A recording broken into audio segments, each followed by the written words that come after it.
You'll have to edit it. Yeah, I've got to get some sort of editing machine. Because you can tape these onto videotapes. Fran was an editor, you know. When Roy married her, she was a production assistant. That's not any man's assistant, but to the whole production. And she spent a lot of time editing television tapes and such like.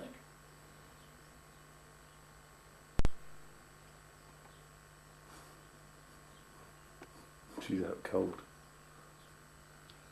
Yeah, a little frog, isn't she?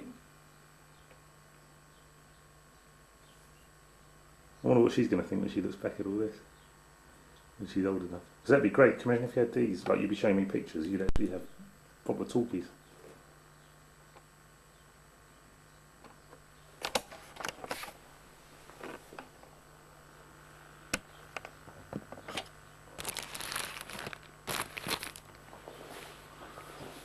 I've got an awful lot of Indian ones too, pictures.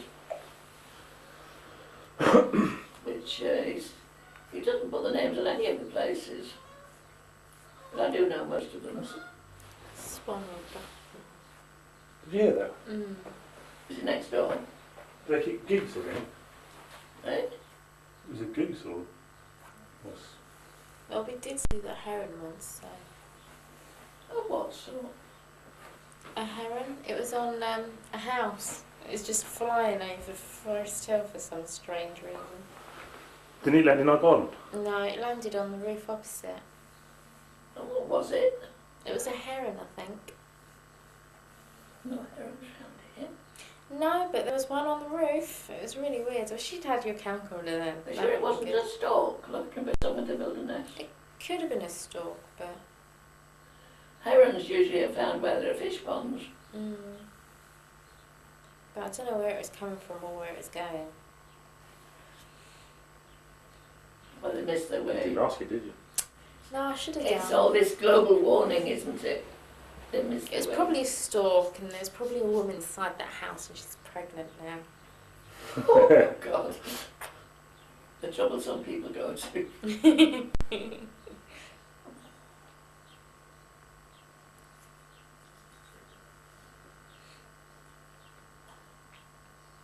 My mum was getting quite tearful before she went on the cycle ride. She, Yeah, wasn't she? So I suppose it's the first cycle ride without my dad. I think she's very brave and she's very pragmatic, is your mother, really. And she tries to live up to it. Stood her in good stead because she had a rough old time when she was younger. Not physically, emotionally. Because the kind of people, you know, that part of Yorkshire, but they've not much feeling for other people's feelings because they don't admit their own. They're ever so kind otherwise. But they're quite different from people in other parts of Yorkshire. Although there's not a lot of time for them. Are you Lancashire woman? I don't know. You're Yorkshire. I'm Yorkshire on both sides, but I was born in Lancashire, So you're Lancashire then? reared in Lancashire, Yeah, Lancashire. and so I taught Yorkshire at home in the house and Lancashire outside at school. And then I had to teach myself English. So there's a big difference between Lancashire and Yorkshire, and you can't get people in the south to comprehend it. They think it's a joke. No. All the roses. There was once a place, there still is a place, unless they've altered it, not Tom, but in Hebden Bridge, I think. One of these small border villages where the county boundary went through the cricket field. And that was enough for mayhem anyway. I think I prefer Lancashire people, actually. Yorkshire people are to the rest of the country what I would imagine English people are to the rest of the world. Very annoying, very irritating. They know they're good. And they know they're the best. And you can't insult them because they don't believe it. They laugh at you. If you try to insult them, they laugh because you're just ignorant. There are some absolutely amazing photographs of these planes. You may take them if you wish. I'd love to. Should make up an album. I've got an empty album at home. And then there's that one that you sent down as well. Where is that one? I want to scan these into the computer as soon as I get back. Get them onto some. You can put those in an envelope if you want and label those. You never know when you got them. What kind of roughly what time do you think these were taken? Well, obviously in the war, but. Well, my brother was born in 1921 and he died when he was 21 in 1942. So the time is sometime between 40 and 42, isn't it?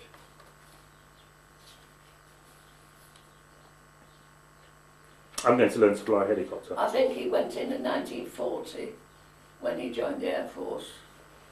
And David was born in 1940, late on.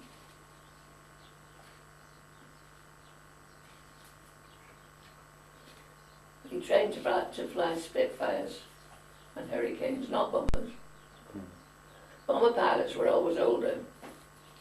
In fact, your granddad had a fancy to be a bomber pilot, but railway people were excused, deterred from.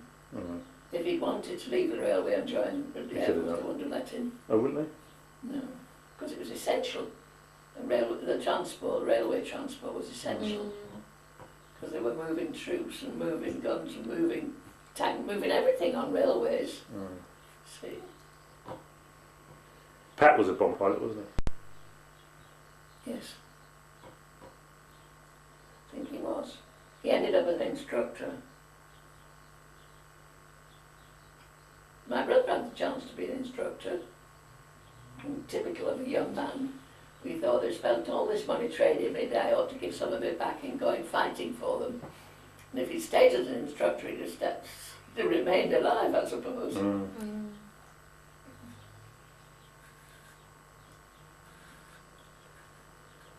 So somebody saw him get shot down? Yeah, one of the other aeroplanes saw him shot. And then nobody saw him go all the way down. And then somebody else reported they'd seen a plane in flames on the ground. And then when they clubbed them all in at night, he wasn't there. Could have been that he was actually shot in the cockpit. Because you can bail out, can't you? He was probably burnt before he got to the bottom. If it exploded, that is. Otherwise, he might have. I don't know. Because you could bail out. Depends how far down you go, doesn't it? I mean, if it was burning, I should hope he was unconscious. Or the smoke did something, I don't know. It's no point dwelling on it anyway. Is it? No. Your dad was always trying to get me to take him to Egypt, you know. Big joke that was, because he wanted me to pay for him. He would take me to Egypt and I would pay for it. That was David all over. Sounds like a good deal.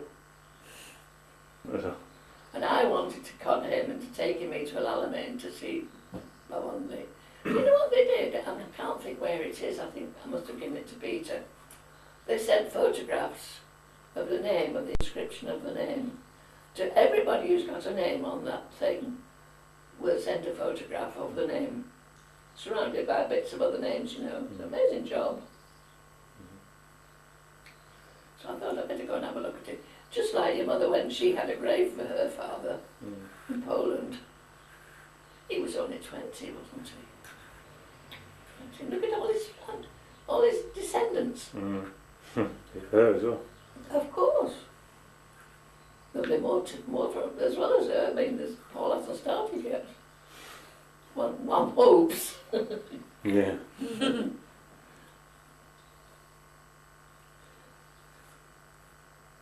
I should think Hazel's signed off. But when you think of it, there was this young lad that was put into the Air Force when he was 18 or so, and dead when he was 20. And yet it wasn't, you think, well, it was not worthwhile having a life. But look at all the people who've come to life because of him. Because he got Doreen in the club, so to speak. And you know what they did in those days? I think this is what actually happened. I mean, I wouldn't know the words, but the mother of the girl who's become pregnant will go pottering off to the mother of the boy who'd done it and say, your so-and-so's got our girl pregnant. Oh, are you sure? Yeah, I'm pretty sure.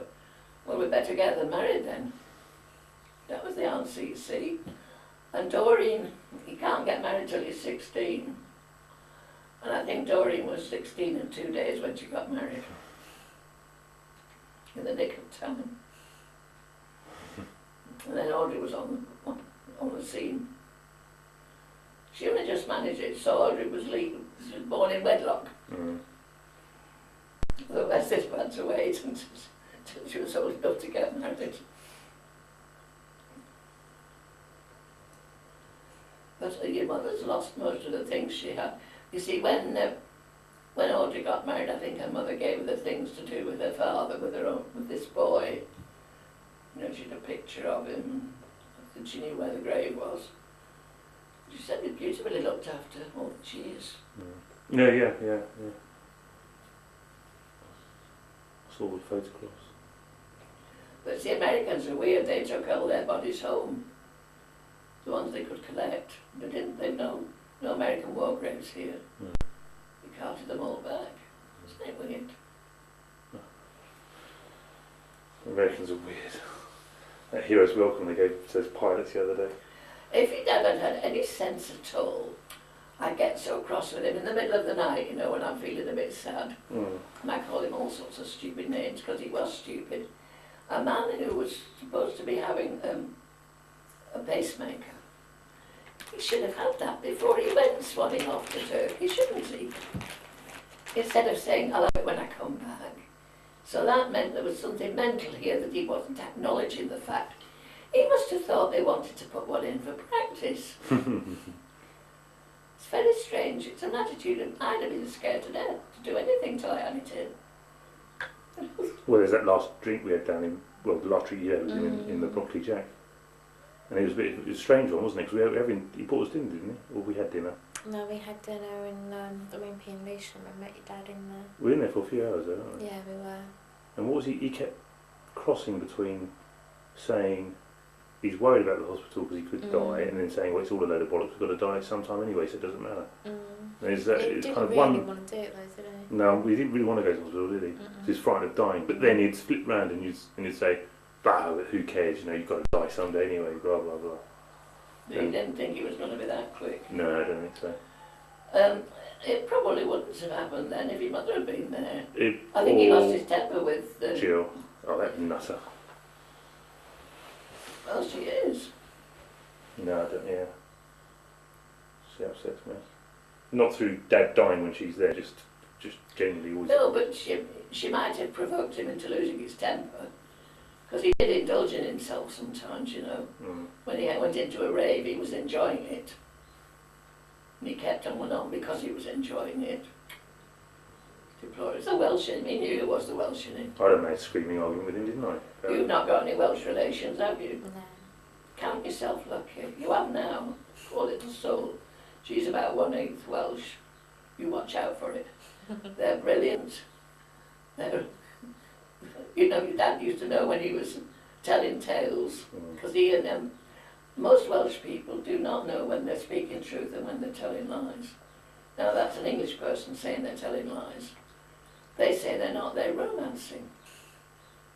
Well, And Irish meant to David romance had it, as he well. had this storytelling factory. If David came to tell you something, it would be embellished and made into a gorgeous story, but he knew he was doing it, because he once got stuck in his story. And he said to your mother, oh, tell him that it was Audrey. So your mother told him exactly what had happened. He got caught up in his invention. But I call them Yorkshire people tell you factually, dead facts, no imagination. But to my mind, they're all a lot of liars. I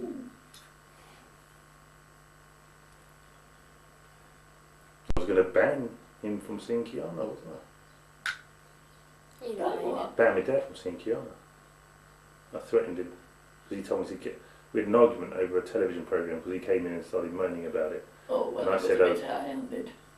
And I said, I'm watching this programme, why are you sitting here criticising it? You know, you've always told me when I was younger to respect other people's views, and here you are coming in disrespecting mine. And he just went on and on and on. And eventually he started shouting, so I started shouting, then he told me to get out of the house and never come back. And I said, right, I'm going to effing get out of the effing house, and you're not ever going to see your granddaughter or your grandchild. Oh, that was an awful thing to say. And he went, and it did shame actually. He went, oh, he's. He would have adored her. I know he would have done, but he rang me up that night and said, look, I'm sorry. And I said, I'm sorry as well. I'd never ban you from seeing. Now that is something that your granddad never ever said. Sorry. No, never. I once got upset with him because it was stupid. I lived with him 61 years and I still never learned. And I once got very upset. And afterwards, when we calmed down a bit, I said, you just didn't care. I was really very upset. And I said, you weren't sorry a bit. And he was quiet for a long time. And then he said, I was very sorry you were upset.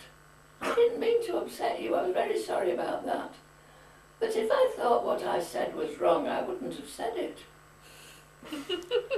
Now, where does that leave you? In a temper again if it was me. Isn't that awful? Never said he would. He never did anything he thought he could say he was sorry for. He was always justified in his own mind. Always. And somebody once said to me, I don't know why you bother arguing. And I said, well, you've got to keep your end up. He didn't know it, but it would be bullying, you would be downtrodden. And if you behave like a doormat, you get treated like one, like his poor mother did. And somebody said to me, well, I don't know, you must be daft. Here you are, you're living with a man who's made a good living by winning arguments. Where do you think you stand? And he did, he made a good living, he never lost a case, In all those years with the trade union, he never lost a case. Always won. Your reputation goes before you. He did lose one case. What was that? Trying to dissuade Margaret Thatcher from stopping milk in schools. Yeah, but that wasn't in his own union. Oh, right. He wasn't fighting for a member. Thatcher beat him. Who had a grievance. No, Mrs. Thatcher. She did. She was a remarkable woman, wasn't she? But she wasn't a feminist. By any means, she wasn't on the side of women. She just did what she thought was right. And because she had the power, she didn't care about men. But I suppose Dennis loved her. She certainly loved him. When they had that bomb in Brighton, or whatever it was, when the hotel fell down or something. Yeah. And apparently she was going to bed till Dennis answered her. Oh. Yeah, because he'd gone to bed and she was in the bathroom. It was like Percy used to do. He used to be in the bathroom writing things for the morning so as not to disturb me. And she was doing something, so she was not in bed. And when the hotel started shaking, she was going mad until Dennis answered her. So they have their own way of doing things, I suppose.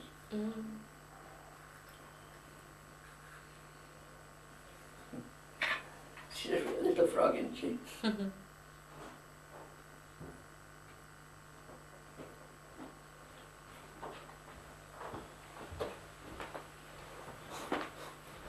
But Grandad at the cottage, we wouldn't get out there. He went up to the cottage for a week and Grandad wouldn't leave. It was half my fault because I bought him a load of licorice all sorts and he promptly broke his tooth on one as soon as he bitten into it. So then he decided to stay a couple of days until he could see the dentist. How can you break a tooth on a licorice all sort? I don't know, but he managed to, didn't he? He certainly did. And eventually we were in the pub on Wednesday night. I thought, my God, the whole week we're going to have Grandad here. Now, I don't mind Grandad being at the cottage, but unfortunately with Grandad he did try to dominate everything, didn't he? You have to come and eat what Grandad was cooking or go and he'd be like, well, just let me do my own thing and we'll be all right. You know what I mean? He was bossy, you see, and didn't know it. And you couldn't ever win with him. Now, Percy's mother, poor girl, I used to be sorry for her. She was always a nice, kind woman, and she came across as being a bit wet, Now, she got married when she was 19, and your granddad, great-granddad, your dad's granddad, The rugby player. he was asthmatic in a bad way, you see, all his life, and they didn't have the medicines that they have now. There was no national health, he couldn't afford anything fancy. And it was psychological, a lot of it. His mother said to this girl of 19, don't ever cross him, because if you do, you'll have an asthma attack. Well, I ask you, now if it had been me, I'd have said, hard luck him. You know, he'd either not have it or else I should have walked away from it, but that's a different time. And he could bring on asthma when he wanted, but he couldn't stop it. It was genuine enough, but he couldn't stop it. He never had asthma before a football match, during a football match or after it. Never, ever in all his life. Asthma never interfered with what he wanted to do. No. But if she tried to contradict him or do something she wanted, he had an attack. And I think Percy went peculiar because as a little boy, he's seen his father on the floor going black in the face, unable to take a breath. Yeah. And instead of keeping the child out of the way, Yeah. you know, he had a horror of sickness. Mm. A dreadful, dreadful horror of sickness. Mm. Poor thing. But that didn't work. I mean, to me that was a terrible sort of blackmail. But anyway, he went and did it when he was older. When she had Percy, she used him as a weapon against his father, frequently. And he knew it, he saw it as he grew up. He said she wasn't fair to him. I said, well, it was... She had to find ways of getting back at him one way or another. She couldn't in the usual course of events. And he was one of 10. 5 boys and 5 girls, and she was a widow. The last child was posthumous, and she brought 10 up. So I reckon she needed to be a strong one, didn't she, the grandmother?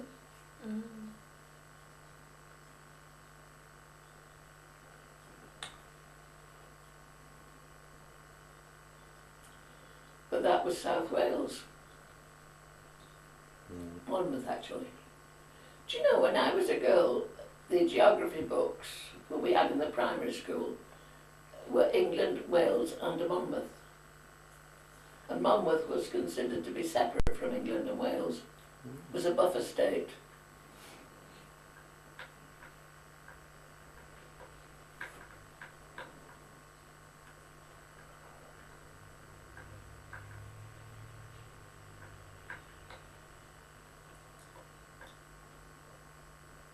She's cold. Look at that left arm bent. It's not hurting her. No.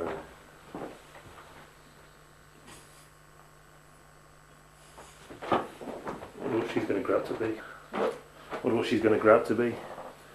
Oh, it's too soon to tell. I think you've got to treat them very much as your father treated you to. Yeah. Let you be. No, that's right, I would do. I wouldn't try and do anything else. Within reason. It's different with girls. You've got to take care of girls because girls are silly. Isn't it? Don't you think so? Young girls are silly because they think they think they're in control of a situation and they can't be. Because for one thing, they think they're as good, if not better than boys, which might be true, but they're not as strong. So you've got to take care of them. I'll never forget Annabella and her friend. At 12 years old, she was a magnet for boys. It was not startling. Wherever she went, she could sniff where the boys were, you know. And I came home once from Bromley, and that room over the garage has got windows both sides. And the back window was open, and these 2 girls were on the windowsill with their legs dangling out. And behind the gate, just behind the fence, because the fence gate was blocked, was this row of boys carrying on a conversation. And I told your mother, I said, I didn't know what to do. And her mother said, well, it's all right, they were safe. So they were provoking the boys, because they felt they were safe. But your mother used to have trouble with boys around your door, waiting for Hazel.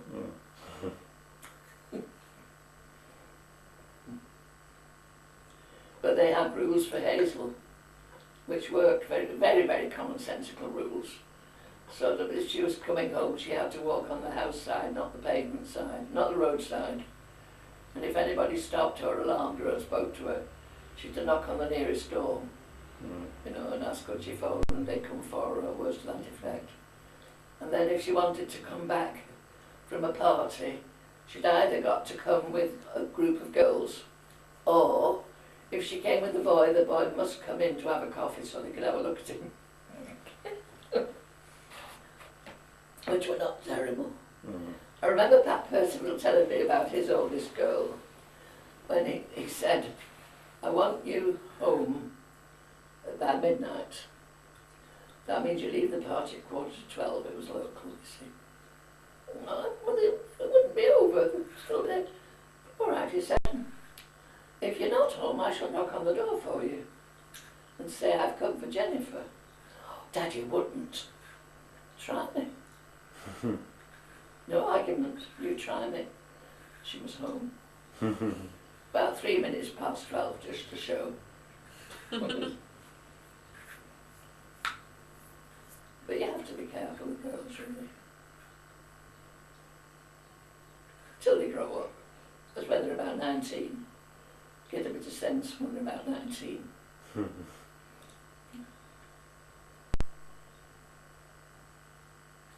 I remember Lucy Ahmed used to drive her parents mad.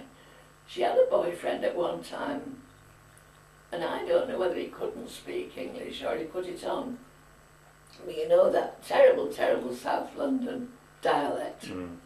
Dreadful, really. You've got to tune your ear in, even then you don't know what they're saying. And he spoke like that all the time. And she learned that she spoke like it with him. And she persisted in using, my parents thought this was awful, she persisted in using it when she was out with her mother. It was real.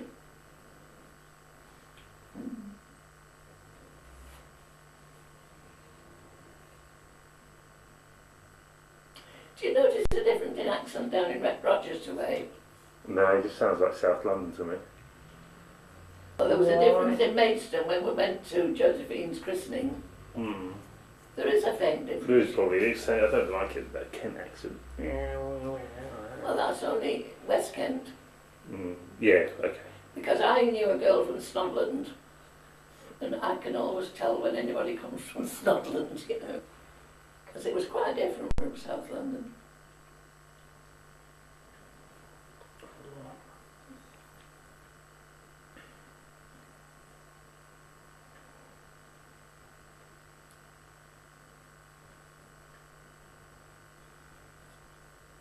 So, how did it affect your dad when his son died?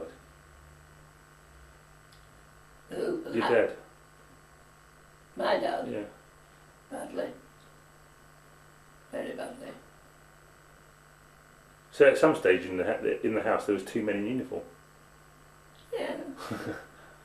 My brother was going to join the police force when he came out of the RAF. But the job he had, he didn't go to college, he went to a technical school, and then he worked for auctioneers, valuers and estate agents. That was his job. And rent collecting, going around with an older man. From 16 he worked in a place like that. He bought me one or two nice things for presents that he could get that were going to be auctioned off.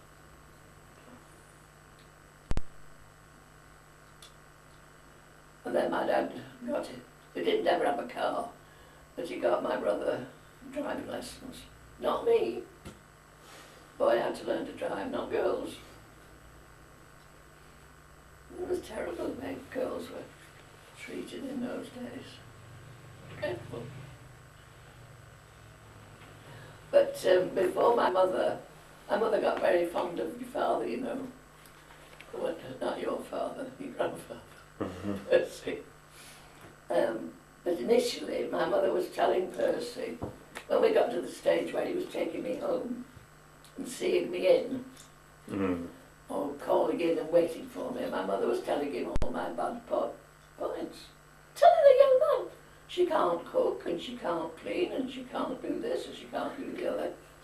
And he said, Mrs. Blaze, if your daughter was like you, I wouldn't be wanting to marry her. Mother was very quiet. And I thought how brave he was. They'd have hit me if I'd said anything like that. Yeah. Have you got any photographs of Granddad with all the politicians and stuff? Upstairs, I think they are. I'll find them. Yeah, I'd like to see those as well. There's things that there's him in number 10 Downing Street and stuff. I've With got Callaghan and Wilson and all those. Harold Wilson, yeah. But that wasn't a Downing Street. Wasn't it? They were taken in St George's House, Windsor Castle. Oh, isn't there one when there's a desk? There's one when one of the... St George's House, Windsor Castle. Damn, I wish you hadn't told me that. So Harold Wilson's behind the desk. Mm. Granddad's giving him something. Mm. Or something like that.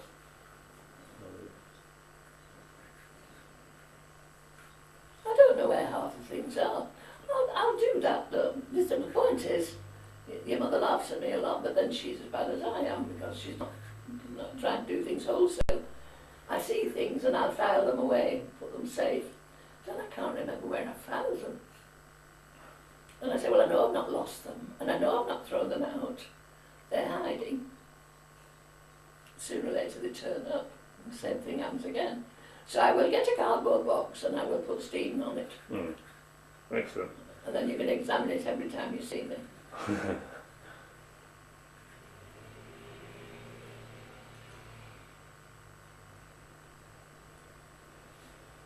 I could offer you a sandwich. Are you hungry yet? I'm okay. Like, I'm fine.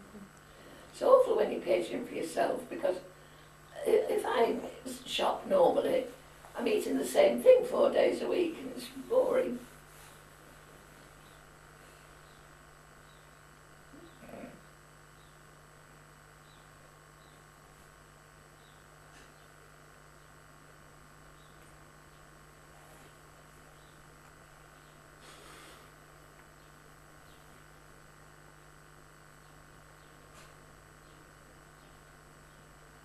I believe Hazel's coming here on Tuesday. Is she?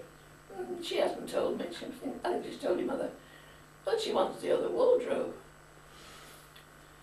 There were 2 wardrobes and it's a year. Last April she took the other one. And I've been waiting all this time for her to take this one. It's because she's decorating, isn't it? Well, they're looking for another house, aren't they? In Maidstone. I don't really know Maxine at all.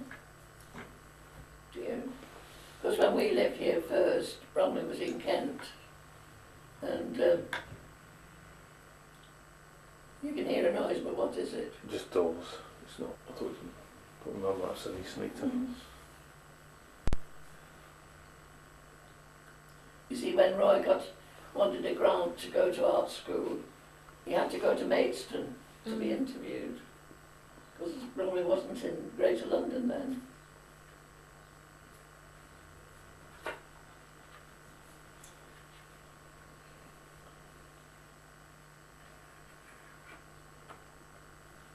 Oh, your mother must be worn out.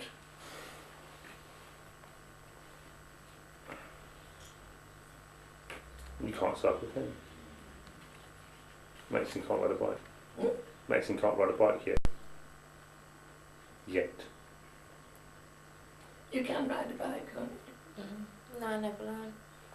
Oh, well, it wouldn't take you long if you wanted to, but you would really have to be motivated. She could ride a tricycle.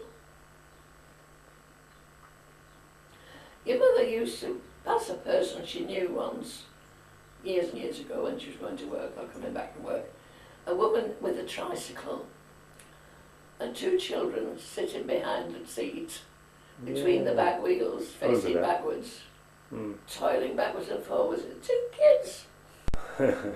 She must have been treading on the pedals. They get used to cycling, yeah?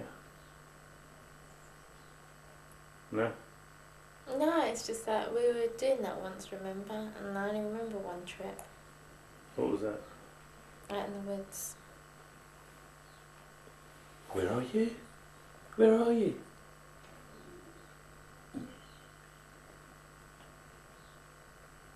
He says, don't talk to me, I'm asleep.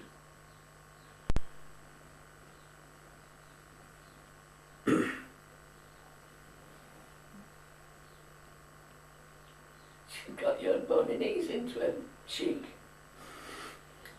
I've got another operation next Friday, didn't I tell you? See that blemish there? Mm. Could have it taken off. Well, a little dark. What is it? I don't know. She doesn't know either. Call it a lesion. She really doesn't know what we'll find, but it needs to be moved. Mm. So they're going to take it off and send it to the lab and put a stitch in, and then it won't be there. When I wore my glasses, I couldn't see it because the glasses covered it. Mm. And when I took the glasses off, I still couldn't see it because I couldn't see without them.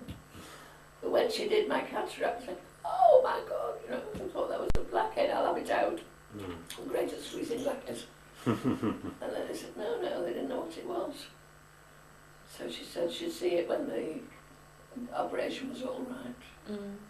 And I've not used any glasses since then, but I shall have to go and get some. I need some.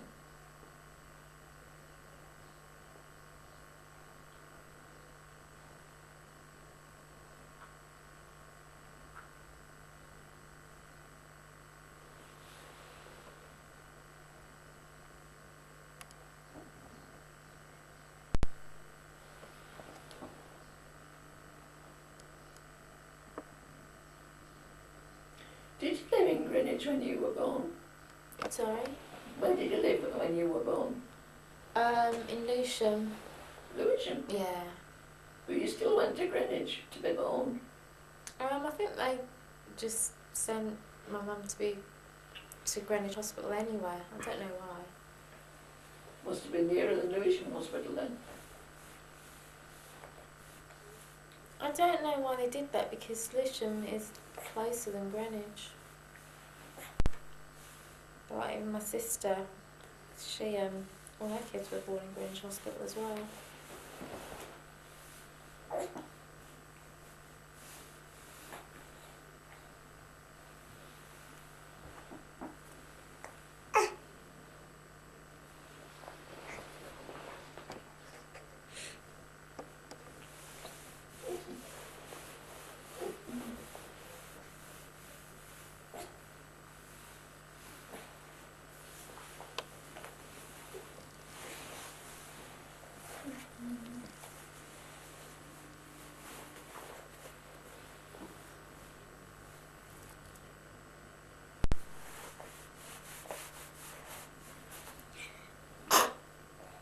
Bless you.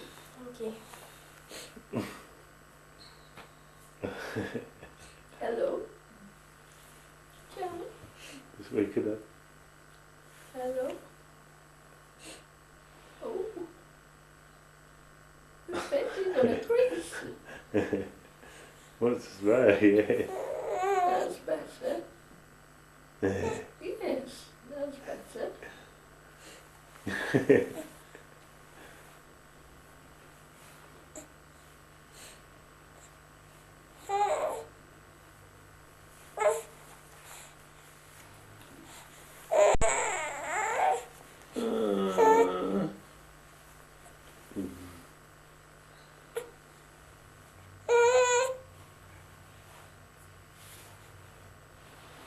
She's after a shoe again, isn't she? Kiana, miss you. Kiana, miss you. You go. Have your shoe. Can you Too by near your the ceiling, Steve. by the ceiling? She's too near the ceiling. Even I have. Yes, exactly.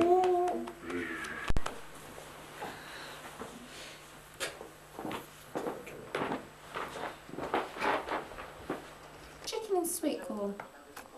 Oh dear.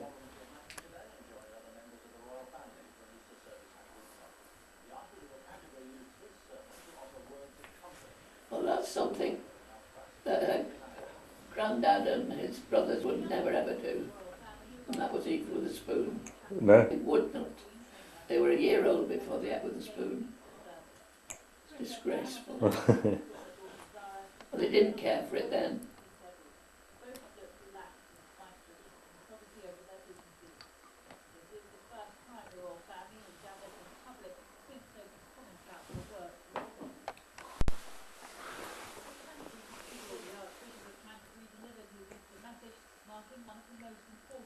Yes, you know you're on camera.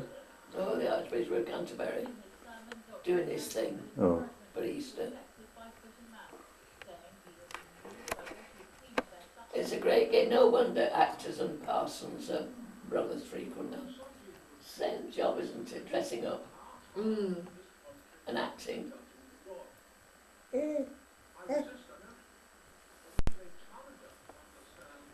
One of my school friends married a parson.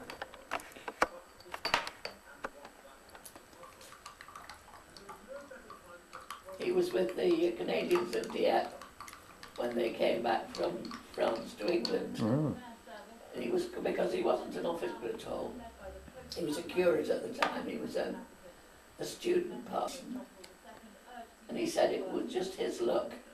He was crawling over this place and he didn't get his rear end down far enough and he got shot in his bottom. He says, dreadfully painful.